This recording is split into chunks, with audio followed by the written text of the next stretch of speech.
Good evening, everyone, and welcome to the David Burke Memorial Lecture. I would ask just as sort of our lecture, if you would please make sure your cell phones are off or on mute or quiet, vibrate. I would first like to acknowledge that McGill University is situated on the territory of the Gainu-Gahagni, a place which has long served as a site for the meeting place and exchange amongst the First Nations, including the Ganahaghe, the Haudenosaunee Confederacy, Huron, Wendat, Abenaki, and the Anishinaabe. We recognize and respect them as being the traditional custodians of the land and the waters on which we meet today. My name is John Sanford, and with Suzanne O'Brien, share the role as co-chairs of the Council on Palliative Care. Though many of you will know of the activities of the Council, I will just briefly mention that the late Cappy Flanders, when she established the Cappy and Eric M. Flanders Chair for Palliative Medicine at McGill 26 years ago, she also founded the Council on Palliative Care. David Burke as his co-founder, as the co-chair. Cappy saw the need for the community to be active in advocating for palliative care. The Council of Palliative Care is a volunteer-based council. That is part of its success. We all have personal and or professional experiences with caregiving and end-of-life issues. We share this passion for making palliative care accessible to everyone. Our work in advocacy for palliative care, helping people have conversations about end-of-life issues, and caring for with caregivers, and giving them the resources and the support that they need, has never been more important or relevant. Undoubtedly one of the undoubtedly one of the highlights of our mission to reach out to the public have been our lectures.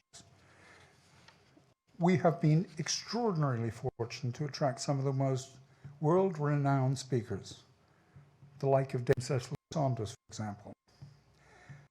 Traditionally, each Congress we have presented the David Burke Memorial Lecture. Now, a brief word about David. He was, as I have mentioned, one of the co-founding chairs. He was a well-known architect in Montreal, served as the Secretary General at McGill University, and had an impact on numerous community activities in Montreal. Sadly, David died in 2003, and we have always held a lecture to remember his work and future his passion for helping to educate the public in end-of-life issues. More up to date, in October 2021, McGill welcomed Dr. Justin Sanders to the Cappy and Eric M. Flanders Chair in Palliative Medicine, following the retirement of Bernard Lapointe after his many years of dedicated service to palliative care, his profession, and the community. Dr. Sanders also has the great pleasure of co-chairing this Congress with Bernard Lapointe. It is a great privilege to introduce to you Dr. Sanders, as he is a pride speaker tonight. Dr. Sanders is a palliative care physician investigator who studied family medicine. He brings a global perspective and a clear vision on how to build upon the legacy of palliative care McGill and improve patient and family-centered care for all people affected by serious illness. He possesses a broad research, educational, implementation experience. He received his MD in 2007 from the University of Vermont, before his master's in medical anthropology, and following the year he went to the University College London in the UK as the Fulbright postgraduate scholar. Dr. Sanders pursued his residency in family and social medicine at the Montefiore Medical Center in the Bronx, where he served as the chief resident. In 2014, he completed his fellowship in the Harvard Interdisciplinary Palliative Care Fellowship at Massachusetts General Hospital and the Dana-Farber Cancer Institute. His primary research focus lies at the intersection of serious illness, culture, and communication. Dr. Sanders has very kindly offered to take questions from the audience after his talk. Now, we ask you to write your questions down and just hold up, in the question period, and just hold up your piece of paper. A member of the council will come and collect them, and Susanna O'Brien will moderate the question and answer session. So, without further ado, it is my great privilege to introduce Dr. Justin Sanders, who will present his talk entitled, What's Past is Prologue, Healing Relationships and the Future of Palliative Care.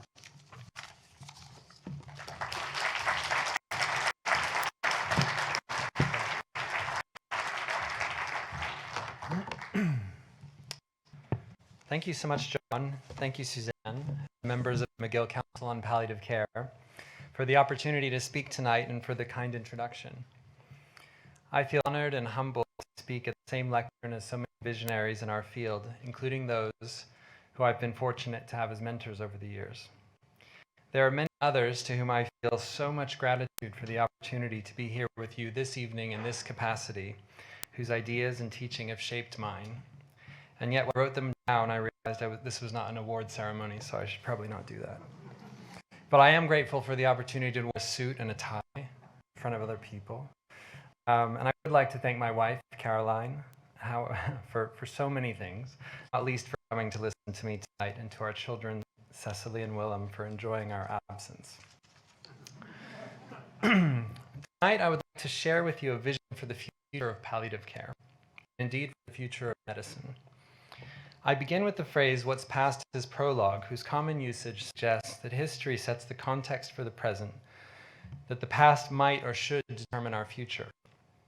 I hope to make a case that healing relationships, fundamental to the philosophy and practice of palliative care, as it took shape, yet now only peripheral in our field of view, deserve renewed attention as a driver of the highest quality healthcare.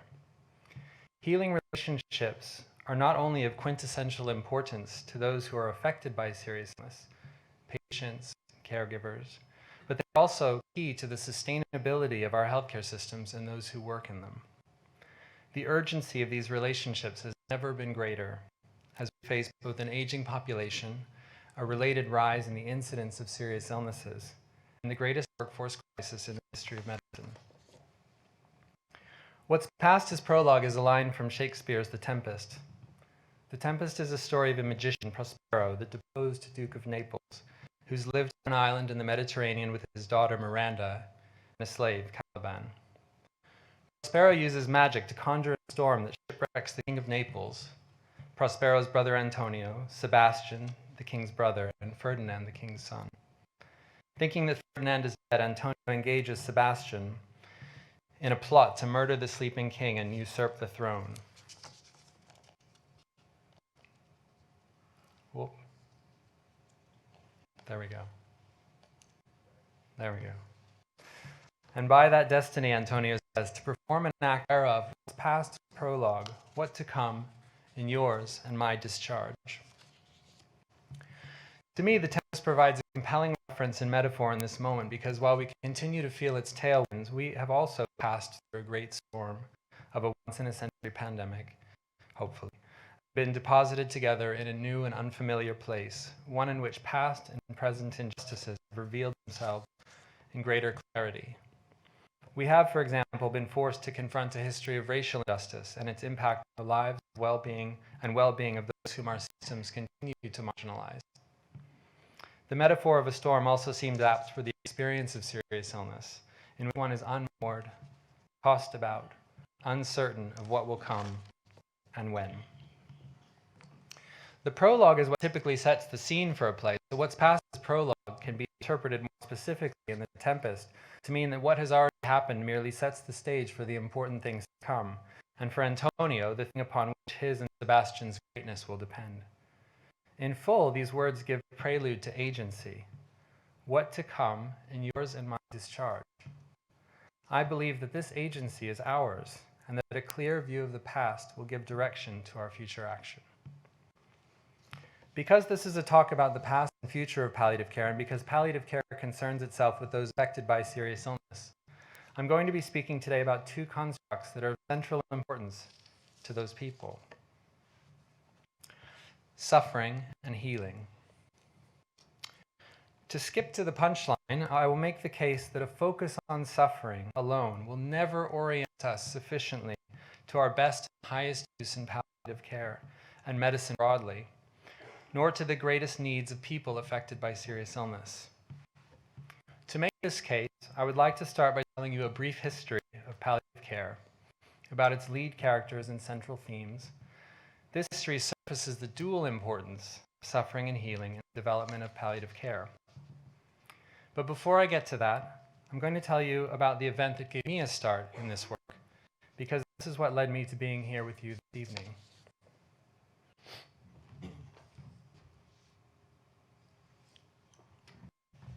I'm worried I'll spill this water if I leave it. This grainy photo is of me, asleep on the couch. It was not long after this photo was taken that I was woken with some urgency to come help reposition my friend Melissa, who was dying of ovarian cancer.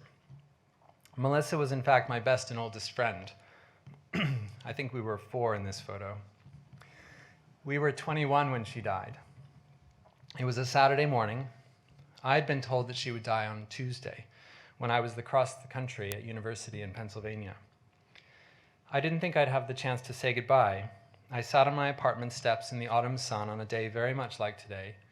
It was late October, and wrote her a letter to say that it was okay to let go. Hers had been a journey of 3 long years. I flew to Los Angeles on a Friday, and Melissa was still alive. Despite the warm air and an open sunroof, I was tense on the ride from the airport, hoping that she wouldn't die while I was on the last leg of my journey. I arrived to find her perched up in bed, pregnant with tumor, surrounded by lit candles and soft music. Over the next several hours, I and 2 other of Melissa's closest friends sat on her bed, traded memories, laughed, held her hand, and even made a show of trying on the whole collection of hats that Melissa had accumulated over the years. Despite Melissa's severe pain and fluctuating consciousness, these hours were full of joy and meaning. I stayed up through the night helping the nurse draw and give syringes of fentanyl to ease her pain, and then I fell asleep. As I said, I was woken with some urgency, and I entered her room to find several people trying to move her from a chair back into her bed. There was a shift in the air. Somehow the room emptied, or at least it did so in my mind. It became clear that Melissa was in fact very close to death. I sat with her, holding her hand. Her grandmother held the other, offering what I hoped were comforting words about butterflies with whom she could fly away. She took her last breath. That her parents were not there, they were in fact in the house but could not face this moment, was evidence in my mind of the need for palliative care, which they were never offered and which I had not yet heard of. What I recall in leaving her room was an uncomfortable sense of elation, of awe even, a feeling that I had taken part in something important, that Melissa, though dead, was also in some way healed.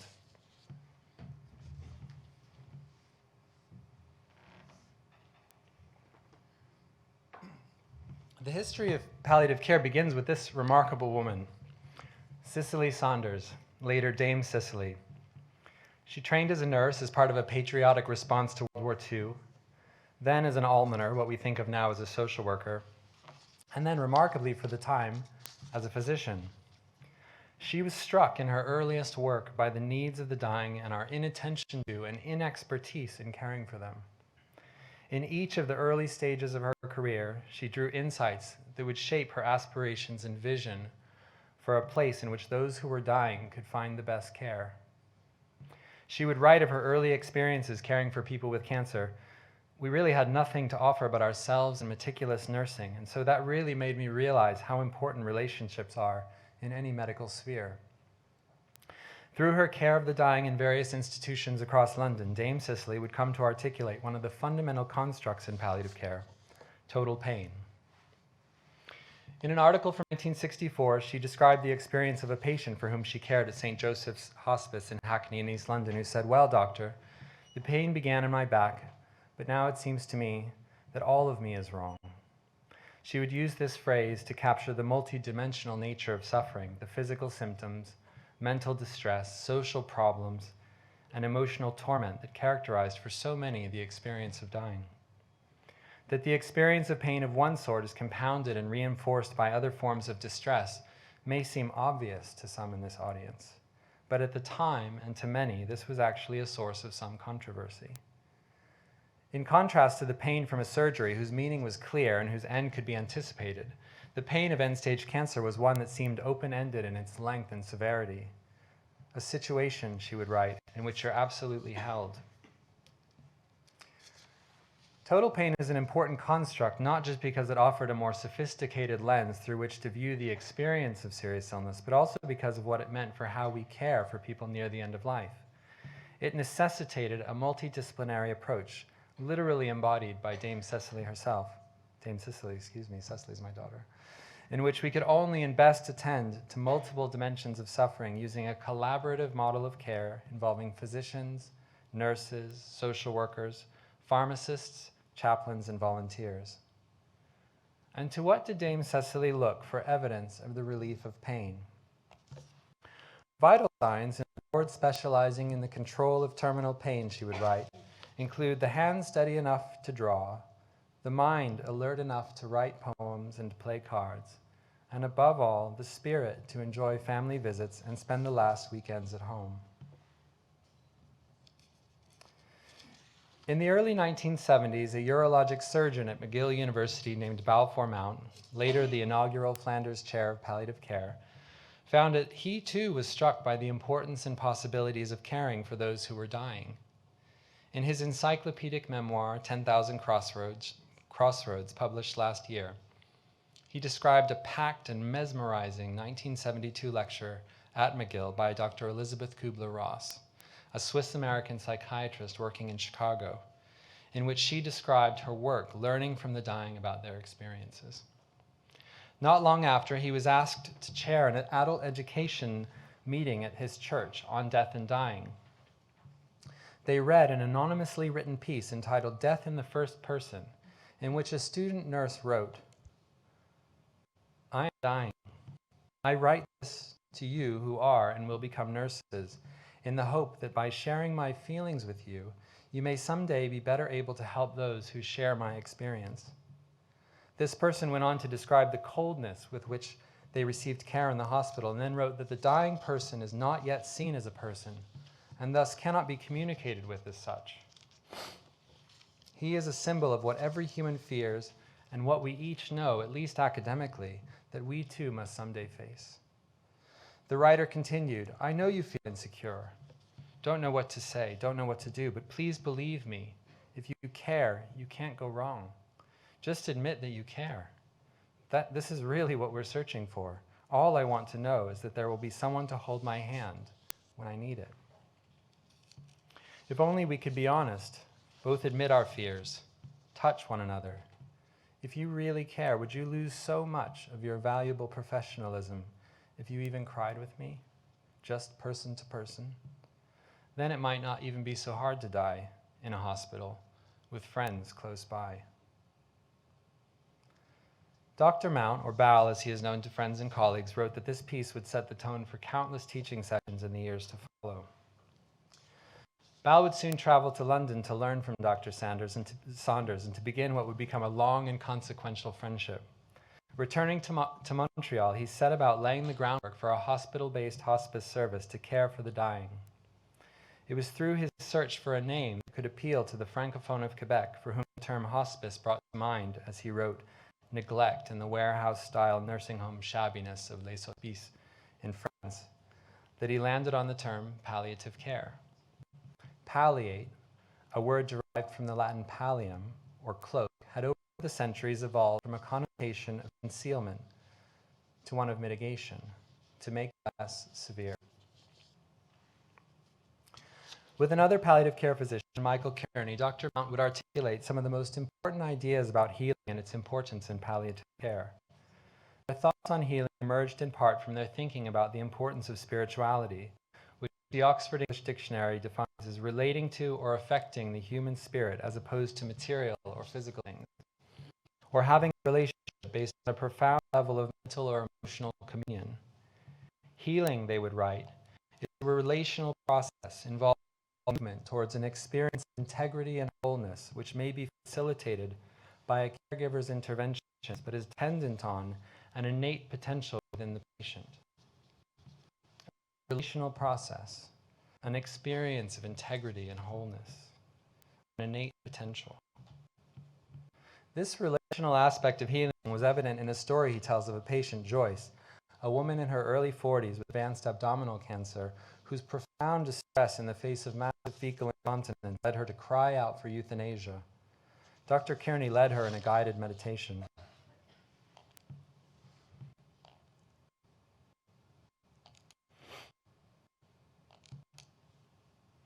You're enjoying the warmth. You're enjoying the warmth and the swaying grass and flowers as you walk down the slope toward the river's edge, where, standing by the water, you encounter someone who knows you and cares deeply about you. The person may be someone you know well or someone who is unfamiliar, but you know the person to be wise, someone who knows the river well, someone who is able to guide you safely in this next stage of your journey. He went on to suggest that there was a little wooden rowboat tied at the riverbank and that the guide was offering safe passage across the river. You know that you're with someone who knows the boat and who understands the river. You do not know where it will bring you, but you do know that you are with someone who knows the way there. You have done all you can. Let the river carry you. Allow this experience. Allow yourself to be carried. Joyce opened her tear-filled eyes and recalled having met her husband. He said he was with me and that we would be together. She needed no further medication and died peacefully the next morning, surrounded by her family.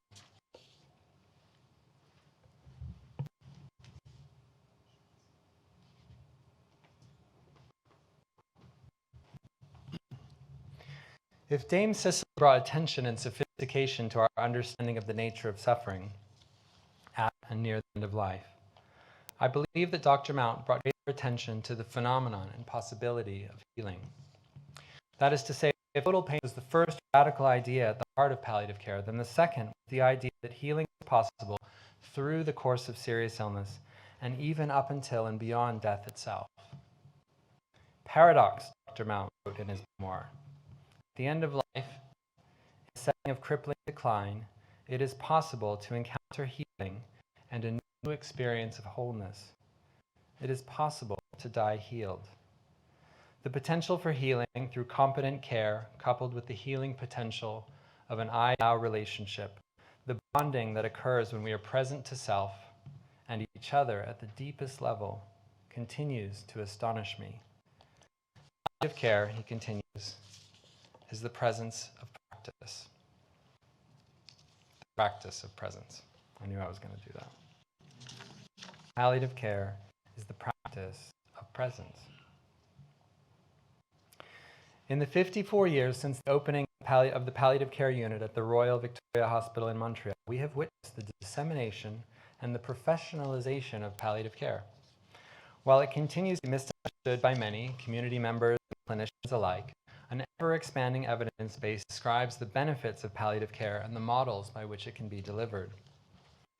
In addition to the efforts by hospice advocates and radical clinicians inspired by the work of Dr. Saunders and Mount, I believe that one of the events that enabled the growth of this field was the shift in the dialogue about suffering. In 1982, a physician, Eric Cassell, who died just last year, published a landmark article in the world's most prestigious medical journal, the New England Journal of Medicine. It was called The Nature of Suffering and the Goals of Medicine. In it, he drew attention to medicine's failure to attend to suffering and attempted to reframe the redress of suffering as its most important goal. He begins by seeking to address what he calls a modern paradox. That even in the best settings, and with the best physicians, it's not uncommon for suffering to occur, not only during the course of a disease, but also as a result of its treatment. The genius of this sentence is in its subtlety. He appeals to the arrogance of the profession, even in the best settings with the best physicians, while sneaking in its core indictment, that suffering also occurs because of how we treat people. I bring this article to light because it reinforces some of the ideas articulated by Dame Cicely and Balfour Mount, and also because it made a discourse of suffering more prominent in the halls of medicine. What's striking is how much it reveals about medicine's blindness to the obvious and how far astray it had come from the teaching of its most famous forebears. For instance, William Osler, once of McGill, and then a founding professor of Johns Hopkins School of Medicine, said that it is much more important to know what kind of patient has the disease than what kind of disease the patient has. First, Cassell makes the point that suffering is experienced by persons. In saying so, he was offering a critique of the distinction between body and mind that was central to physicians' view of themselves as purveyors of an objective science. That is, medicine's primary concern with disease, the physical body, and that which could be objectively observed, was incompatible with the reality of suffering, centered as it is in people and their subjective experience. The distinction between body and mind delegitimized the subjective experience as being of the mind, and therefore less or not even real. He was asserting that suffering is real, and that our inattention to it as such was in fact a further cause of suffering. We can all imagine this because there is nothing worse than having discomfort dismissed as being just in your head.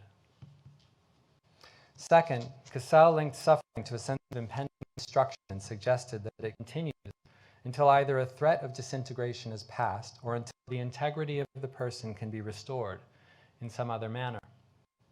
Here, both echoing and perhaps ignoring Dame Cicely, he writes that although suffering often occurs in the presence of acute pain, shortness of breath, or other bodily symptoms, suffering extends beyond the physical. He pointed out that one can be in pain and not suffer, and one can suffer without pain. He goes on to articulate somewhat poetically the ways in which all aspects of personhood, the lived past, the family's lived past, culture and society, roles, the instrumental dimension, which I don't know what that means, associations and relationships, the body, the unconscious mind, political being, the secret life, the perceived future, and the transcendent dimension are all susceptible to damage and loss. Cassell also writes, albeit briefly, about the importance of meaning and transcendence. Suffering is reduced, he notes, when it can be located within a coherent set of meanings. That is, when we identify and associate meaning with either its cause, its effect, or both. And of transcendence, he says, it is the most powerful way in which one is restored to wholeness after an injury to personhood. Here, Cassell makes nod to the potential for healing. Persons, he wrote, are able to enlarge themselves in response to damage, so that instead of being reduced, they may indeed grow. So it is with the loss of relationships, loves, roles, physical strength, dreams, and power. The human body may lack the capacity to gain a new part when one is lost, but the person has it. I think this is so beautifully said, but he is on the whole vague and brief in his description and emphasis on meaning and transcendence. This paper and the book of the same title that followed it in 1986 had, I believe, a profound effect on medical care, particularly for those with serious illness, for whom suffering was so acute. If there is any evidence to suggest that it is true, it is the subsequent attention to suffering in medical literature. This graph shows the emergence of the term suffering in titles and abstracts in the body of indexed medical literature. You can see that suffering, despite its importance to people, and despite the degree that it is the degree which is the primary reason for people seeking medical care, has not long been in our academic sites. For many clinicians, Eric Cassell's writing served as a call to arms and fed a movement to stamp out suffering.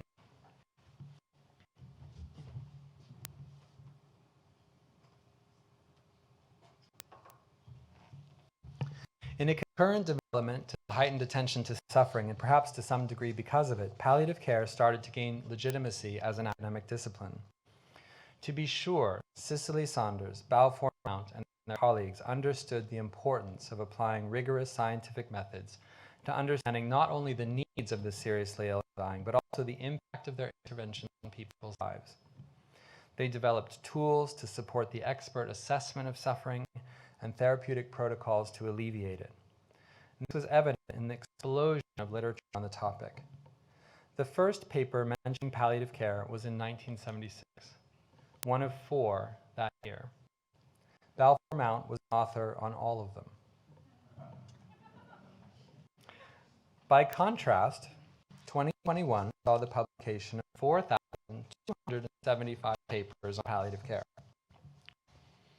At the same time, there emerged hospital-based consulting services and specialized units to care for the dying. This graph illustrates the rise in hospitals with palliative care programs over a 10-year period from 2000 to 2010, from just about 1/4 to over 2/3 of hospitals. Over 1,000 hospital-based palliative care programs were created in that time. 98% of U.S. National Cancer Institute accredited cancer centers had palliative care teams by that time. Of those, 92% reported having an inpatient palliative care consultation team, and 59% reported having an outpatient palliative care clinic. In 2010, palliative care gained increased attention with the publication of another landmark publication in the New England Journal of Medicine. Jennifer Temple, an oncologist, and her team at the Massachusetts General Hospital described findings from a study in which they randomized 151 people with newly diagnosed metastatic non-small cell lung cancer, lethal and advanced cancer, to either early palliative care integrated with cancer care or standard cancer care alone. The patients in the early palliative care group had better quality of life, fewer symptoms of depression, and received less intensive end-of-life care, meaning fewer hospitalizations, ER visits, or stays in an intensive care unit. However, the finding that caught everyone's eye and thrilled the palliative care community was this. On average, patients in the intervention group, the early palliative care group, lived 2.5 months longer. Now, while this has been used to demonstrate that palliative care improves longevity, that really wasn't the point. Rather, the point was that palliative care didn't do what everyone thought it would do, which is to shorten one's life.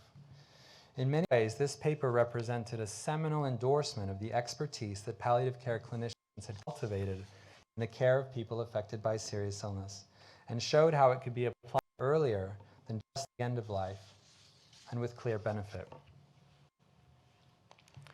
In 2012, the World Health Organization defined palliative care as an approach that improves the quality of life of patients and their families facing the problems associated with life-threatening illness through the prevention and relief of suffering by means of early identification and impeccable assessment and treatment of pain and other problems, physical, psychosocial, and spiritual. So you might ask, what is wrong with this picture? And to which a reasonable person might reply, absolutely nothing. I've described a wonderful story about 2 visionary leaders inspired by the care of the dying, articulated a philosophy of care, imagined new settings in which it could be provided, and kicked off a half a century of innovation and growth that not only built upon our attention to suffering, but developed entire teams and pharmacopoeia to address it. The thing is, I think it's a little more complicated than that. The picture that I'm trying to paint for you is one in which the narrative of suffering has become more important in palliative care than the narrative of healing. And while one would be foolish to critique the relief of suffering as an important goal of medicine, I wish to suggest that it has its limitations. I would assert that our attention to the suffering of patients and caregivers has proved a critical but insufficient focus for those who care for people affected by serious illness. As much as it has revealed, our focus on suffering may also have taken our attention away from an outcome of equal or perhaps even greater importance. Consider the metaphor of a garden. I'm not much of a gardener myself, but I have pulled my fair share of weeds. Weeds sap nutrients from the soil and inhibit the growth of other plants in the way that suffering and its precipitants threaten our well-being. Attending to the relief of suffering is akin to pulling weeds from the soil, a laudable but insufficient goal for the gardener. Weeds almost always grow back, popping up in another location, or if we failed to get the root, right where they stood. The negation of suffering does not by itself promote healing, any more than the removal of a dandelion sends a rose into bloom. The removal of a negative is not a positive. No garden will grow without attention to the soil. And if we each carry the seed of healing within us, how do we nourish them such that people have the chance to transcend their suffering and experience healing? I believe that part of the answer to this question is as old as healthcare itself. Why, when ill, do we seek the counsel and presence of another? I would propose it is because we make sense of our worlds, inner and outer, through our relationships with those around us. Some of these relationships are with entities that can't be seen, but are believed. Others are with those we love, and still others are with those whom we trust to resolve our dis-ease, or at least hope will accompany us along the way. If we hold healing as an important outcome of our care and recognize the importance of finding or creating meaning through our illness experiences as a precondition for achieving it, then we will find that it is more often than not, if not always, relationships with others that provide the source of that meaning. Healing is a relational process.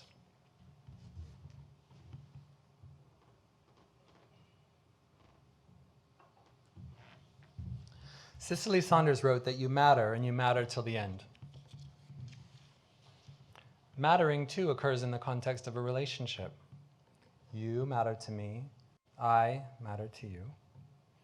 We have, even in some quarters of palliative care practice, confident in our specialty, allowed ourselves to believe that our procedures and protocols, our medications and our mental health interventions are sufficient to address the suffering of those who present to us. But when milligrams of morphine are seen as more important than the meaning that emerges when a clinician and a patient form a healing relationship, I believe that we fail our patients. If it is through our presence, our relationships, that we hold the key both to the amelioration of suffering and to the promotion of healing. Balfour Mount, again, wrote that what we're trying to do in palliative care, and all medical care, is to establish healing connections to be experienced by those who are ill or dying and their families. How can we promote these connections and the relationships in which they manifest? What might be the impact for our healthcare systems and those who interact in them? First and foremost, we have to learn to recognize them, attend to them, and not, as we often do, dismiss them. Healing relationships are characterized by a mutual openness in which clinicians and patients alike allow themselves to be seen through the gentle act of caring. The vulnerability inherent to such openness is unavoidable for patients. Everything about their experience, from the uncertainty of outcomes to waiting rooms to hospital gowns, reinforce this. Healing relationships require clinicians to be vulnerable also. An openness to being seen as one's authentic self creates opportunities for connection that contribute to meaning in the illness experience for patients, and for meaning in work for those that care for them. And this is a key factor for addressing burnout. Recall the anonymous nursing student. If you really care, would you lose so much of your valuable professionalism if you even cried with me? Just person to person? I would suggest not. Second, healing relationships must become a focus of our teaching. They have gained insufficient explicit attention in medical practice and education. Medical schools have realized that science degrees and medical medical entrance exam scores, may not best or solely predict physician quality and have therefore changed entry requirements to include more humanistic skills and values. This is parallel to movement towards more humanistic teaching. However, the socialization experience replicated in medical education leads many to miss or dismiss sensations of connection that are familiar to clinicians, often marked by a physiological reaction, such as gooseflesh or a chill, by an immediacy of awareness of the patient's situation as experiencing it inside the patient's world, by a sense of being part of a larger whole, and by a lingering feeling of joy, peacefulness, or awe. This describes in the clearest terms my own experience in the moments surrounding my friend Melissa's death, and indeed in many encounters since. As the physician Anthony Suchman, who wrote these words and who wrote of such connections, said, "Such moments seem to be therapeutic for the patient and the clinician alike." Now, I will admit that it is true we are more likely to feel connection with people who look like us. That is perhaps nature. And yet, I would propose, in addition to improving the quality of care and mitigating burnout, that our attention to healing relationships can drive equity in healthcare. Discussions about how to address disparities and improve equity often focus on addressing well-founded mistrust of clinicians or systems, or improving access to services. And ensuring access to the standard of care for all people is critical. However, what does it mean to improve access to systems that perpetuate mistrust by failing to see people as they are and fails to understand their challenges and motivations in seeking care? Healing relationships may help people who have been historically marginalized to feel cared for in ways that foster trust and make access meaningful. To be seen, heard, and understood by and connected to one's clinician is a powerful rejoinder to the blame and shame commonly experienced by those who do not fit the often straight white male norms from which our medical evidence is derived and by and for whom our healthcare systems were designed. To meet this goal, we must prioritize, and our communities must demand that we engage clinical students, particularly medical students, in learning the oft mislabeled soft skills. These are in fact the hardest skills of all. To be able to sit with one's suffering in all of its totality, to respond to emotion, to share patients and families' hopes and worries. These are the hardest skills of all. Furthermore, we need health systems to see the importance of these relationships and allow us to structure our systems of care to develop and nurture them. What would that look like to you? In his Osler lecture of 1979, Dan Tosteson, Dean of Harvard Medical School, said that the physician of the future will be software to the medical computer, meaning the doctor will be all about being the human, bidirectional interface between the patient as a person and the biomedical things computers will do better. Listening and understanding the patient as a person, what is important to them, their hopes and worries, etc. Then explaining, supporting, motivating the patient as a person so their health and life is better on their own terms. That was 40 years ago. Yet it seems now to many patients that our relationship is to the computer itself.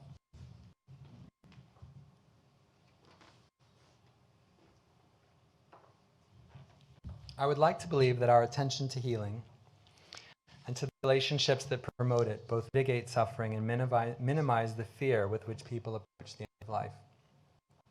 My hope is that through our expert and multifaceted care and our attention to healing relationships, ours with patients, theirs with those who matter most to them, people will find opportunities for growth and meaning in their lives until their natural end. And here's where I look for the missing sheets of my talk.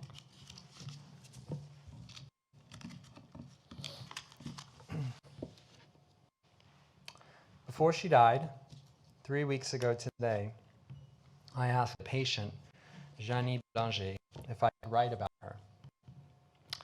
She was a professor of literature at a local cégep, which is like a sort of cross between a high school and a university for those who aren't from here. And she expressed feeling touched that her story could be instructive for others. She and her husband, Pierre, warmly agreed. She was 55 and had an early stage but aggressive ovarian cancer that, following a difficult first treatment, left her unwilling to try further interventions. She presented to me in clinic some weeks ago in the most profound distress. She was racked with pain, doubled over, literally crying out in despair over her discomfort, asking to die. She had not had a bowel movement in 2 weeks. She presented with the kind of discomfort that makes one take a deep breath, fortify oneself before entering the room. When faced with such anguish, it can be hard to know what to do. It's like a pot that boils over on a stove. How do we contain it when we can't remove it or turn off the heat? And as is so often the case, our attention to and acknowledgement of her emotions gave us some room to breathe and to talk. Our reassurance that we could make the pain better and that would at the same time help her access medical aid in dying, which she had asked for, brought some relative calm. What was behind her suffering? Part of it was the pain, but a bigger part of it was that she felt that she could not access the things that gave her a love of life: watching films, reading, writing. She didn't have the attention. I learned that she loved American satirical novels. In those moments of calm, in the shadow of her total pain, we connected. We left the room with a plan that I hoped would help treat her pain and regain her focus, such that she could enjoy the things she loved, such that she would not want any longer to die. I expressed this hope to the medical student with whom I was working, who also felt deeply touched by our patient's despair. The next day, having followed up by phone to find that she was not feeling better, we admitted her to the palliative care unit here in Montreal. With expert medical and nursing care, her symptoms were brought under control and much improved. And she persisted in her wish to pursue medical aid in dying, for reasons that struck me deeply.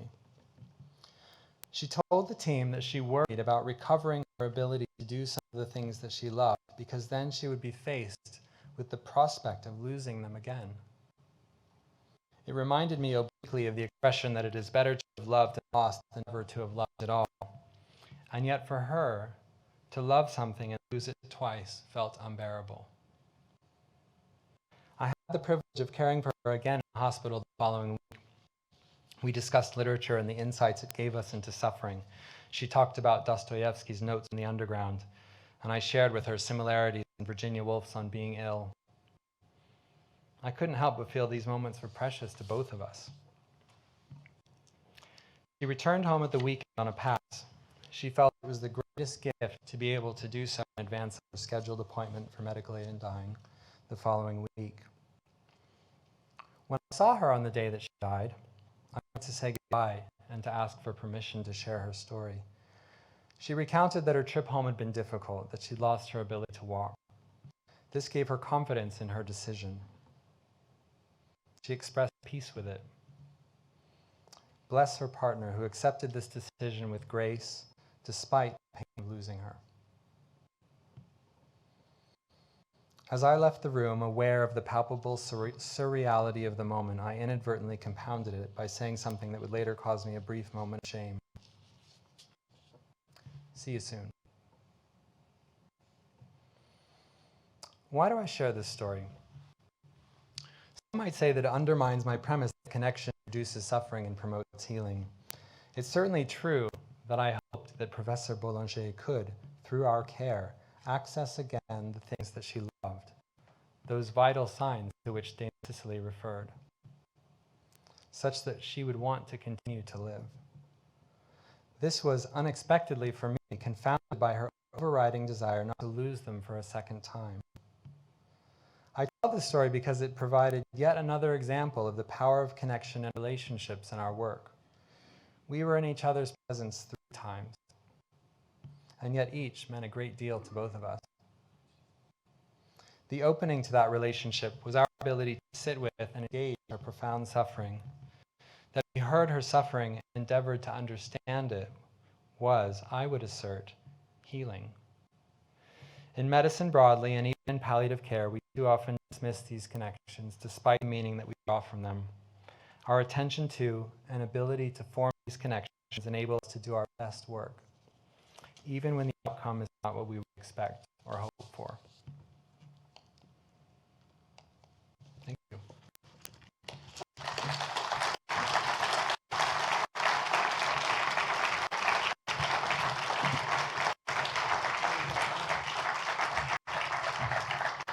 Thank you, Justin.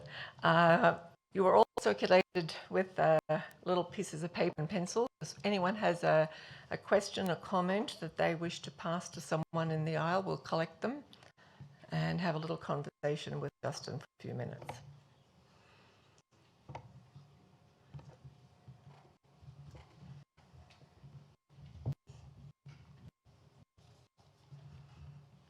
Justin, how in your view does the availability of MAID impact palliative care definition, philosophy, roles, boundaries and education? It's a multi-faceted question. Do you want me to repeat it? Sure, yes please. And I don't know if this... Oh, there we go, okay. How in your view does the availability of medical aid in dying impact palliative care definition of the philosophy, roles, boundaries and education? Well, this is a question that I've had to grapple with anew since moving to Canada and Quebec last year. And so it's something that I will say that I still wrestle with, as I think was evident in what I just presented. I think that palliative care and medical aid in dying should not be presented as alternatives to each other. What we see in the hospitals sometimes is that the question is, or in advanced hospitalization, do you want medical aid in dying or do you want palliative care? And I think that's problematic for many reasons, not least of which is the fact that palliative care should be disentangled, should not be so tightly associated with end-of-life care. Provide end-of-life care, but that's not. It's clear that the benefit of palliative care are for all people affected by serious illness.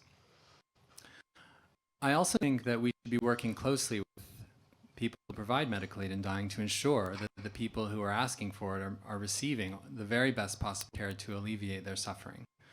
I understand that the opposition that palliative care clinicians had in response to legislation related to medical aid in dying, and yet what I also understand is that our inability to engage with patients about their darkest fears and wishes, in some senses, is critically important to our ability to relate to them. And as I've said, I think relationships are the most important thing. We lose nothing by talking with someone about their desires to die. And it, I think that a desire to die is profoundly counterintuitive to the way to human nature. I think when people some people will have said to me, people with much more experience, that the people that they encounter who want to die are bored. And surely it is true that I have met people who are in their, who late old age, who say, I've just had enough. But so many other people come to us in moments of acute distress and just say, I can't take this anymore. I just want to die. And to me, that's a tragedy. I think that we should ensure that, I always say this. I always say that I'm never going to quote Bill Clinton again, and then I do it. But I do believe that like abortion, like Bill Clinton said of abortion, that medical aid in dying should be safe, legal, and rare. I would love to live in a world in which people felt that life was of such value, despite their suffering, that they wanted to live, because it's always painful to say goodbye. And yet we don't live in that world. We live in a world in which people face really difficult choices, in some cases about being sent to institutions to be cared for because there aren't the resources to do so at home or in places that are more home-like, like hospice houses. And so I don't know. That's a very long-winded answer, but I think that we have to play we have to be a part of the discussion when medical aid in dying is happening. That's what I believe. Whether or not palliative care clinicians choose to participate in that is another question, I think. A second one for you, Justin. How do you suggest we change medical curriculum to teach students about healing when it is currently actively taught out of them? Right, yes, right. The socialization, that students undergo in the process of their medical education is amazing, because you take a class of first-year medical students, and it's like this wonderful, it's the most optimistic thing in the world. And over the course of 4 years, we slowly we socialize them into a system that sort of turns bright, optimistic people into robots. And I don't mean any disrespect, because there's a lot of wonderful medical students coming out of school, but I think that we need to, as I said, at the very least, help them understand that relationships are not the antithesis of good care, that the emotions that they experience in response to patients, which are natural, are not something to be avoided necessarily, especially when that's so often what people want when they are feeling sick. They just want to feel cared for and known. And it's interesting, because I've done a lot of work to try to understand the experience in the U.S. of African Americans and Black patients, and in talking about their experiences of racism in healthcare. And they say, we just want to feel cared for as humans. I mean, the bar is so low. And yet somehow our medical education systems leave people at risk of not feeling like humans. And so I think one of the ways to do that is one of the ways to connect them to their humanity is to help them understand that what people need when they seek care is a relationship, and that the markers of those relationships are like this, are these feelings that people have all the time in healthcare, and that we push away because we feel that somehow it either makes us inobjective in our care, or too vulnerable to do our work. And I think that's never been my experience. My experience has been quite the opposite, that the sustenance that comes from real meaningful engagement with people who seek our care is the thing that makes medicine meaningful. Can you comment on the rise of public health palliative care as a possible pushback to the professionalisation and medicalisation of palliative care? What are the implications of this? That's a really interesting question. I think that in the history of healthcare, it's clear that public health interventions have had the biggest impact on people's well-being and longevity. No question. I'm not sure I understand what public health palliative care means, but if it means the degree to which we are able to understand at a population level the needs of people who are seriously ill and attend to them without the aid of physicians or other professionals, I can only think that that's a good thing. I think that what we're terrible at in society is triage, in recognizing in the community when something is happening that deserves attention, and bringing that to the attention of increasingly robust layers of support. I mean, instead, we create palliative care clinics where people who actually don't need to be seen at all come over and over again because they've been referred to us. And there are people who suffer at home until they're brought to the emergency room, where they subsequently die in the emergency room. It happens every day here. I mean, if that's not evidence for a need of perhaps a public health palliative care, I'm not sure what is. But I would like to see more of these approaches from public health applied to the patient, to the needs, the identification and needs of people with serious illness, for sure. A personal question in relation to the story you told of the patient at the end of your talk. Yeah. This person asks, were you disappointed that she went on to request MAID, and if so, why?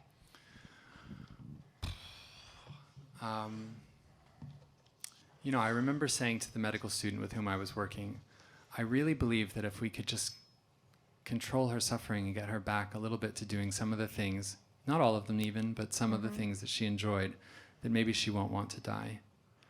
And part of the reason I shared this story is because I was so, in some senses, blown away by the poignancy of this loss for her, and how, how losing something again. She couldn't face losing something again.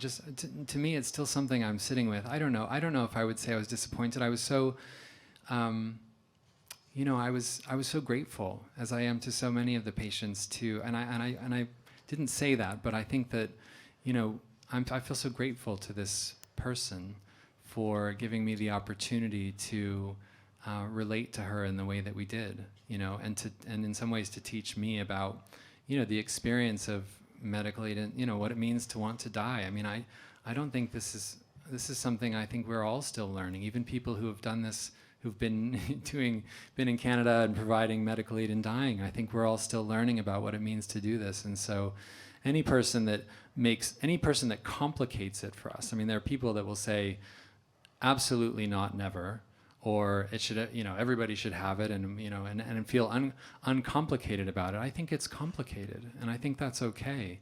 And so for me, I feel enriched by having engaged with a person who was able to teach me about how it was complicated for her, because I think it's always complicated, and that's okay. Life is complicated. I think that what's so great about palliative care is our ability to get into that complication, and to be there with people, when things aren't black and white.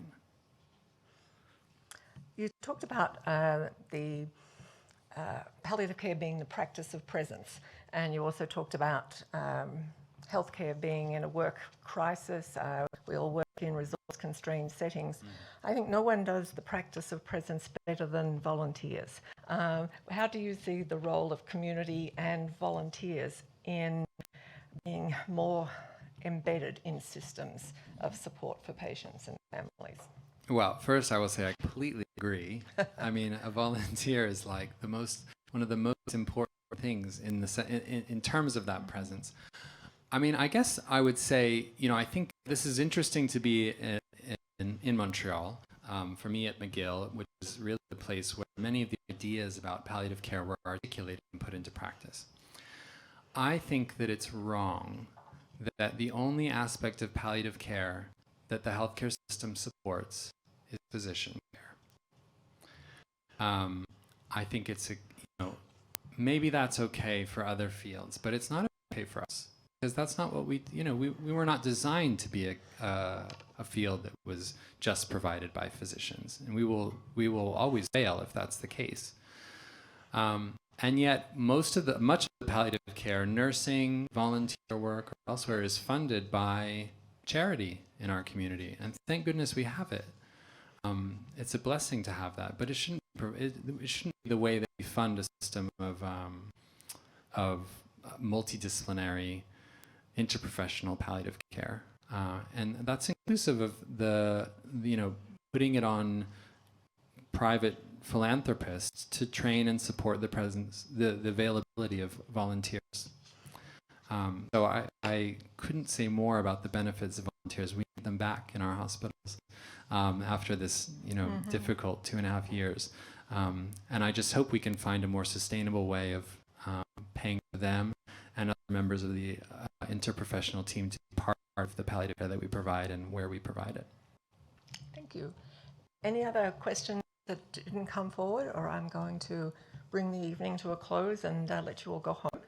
But as co-chair of this evening, as co-chair of the Council on Palliative Care with my colleague John Sanford, who you met earlier, on behalf of all of the members of the McGill Council on Palliative Care, I want to thank you. This is the easiest part you always should volunteer to say thank you to people rather than anything else. It's so easy to do. And thank you for your time. Thank you for giving us a talk that challenged us to think in new and different ways.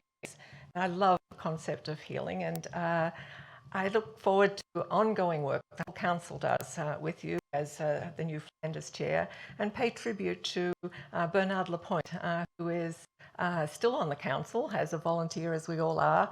But Bernard has been with us for a lot of years and contributed such wisdom and passion and challenge to all of us on the council to expand the scope of our work even more. So thank you, Bernard, and welcome, Justin. And thank you to all. The biggest thank you goes to the audience. Thank you for coming. Many of you have just come. You're probably jet lagged and just dying to get into your hotel bed and be ready for a very full and wonderful conference. So thank you for taking the time to come out this evening. We appreciate that. We look forward to engaging with you over the next couple of days and just have a wonderful conference. Sleep tight, travel safe, and we'll see you back here bright and early tomorrow. Thank you.